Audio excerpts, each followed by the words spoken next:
ជំរាបសួរប្រិយមិត្តទូរទស្សនិកជនជាទីគោរពជាទីមេត្រីថ្ងៃនេះយើងមករៀនអំពីតើការយកតង់ចម្រៀងបានដោយរូបវិធីណាថាយើង select key ដោយវិធីណាចឹងយើងឈរកន្លែង setting មកបងប្អូនយកកន្លែងនេះ key signature នេះវាមាន key do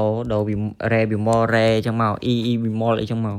ចឹងបើសិនជាអ្នកនេះមានបទចម្រៀងអ្នកគ្នាស្គាល់ថាតង់ណាយើងត្រូវដូរតង់សិនដូរតង់តាមហ្នឹងសិនដើម្បី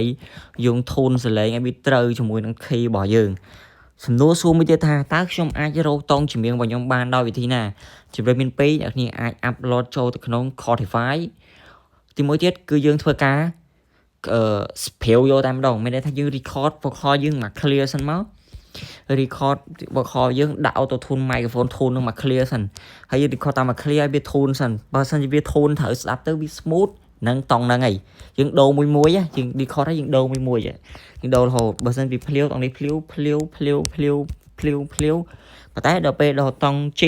ស្រាប់តាស្រីបើយើងនោះ smooth អត់ភ្លាវមានន័យថាតង់ហ្នឹងឯងអញ្ចឹងយើងអត់ពិបាកក្នុងការកែអូខេមួយនាទីមានតែប៉ុណ្្នឹងទេបាយ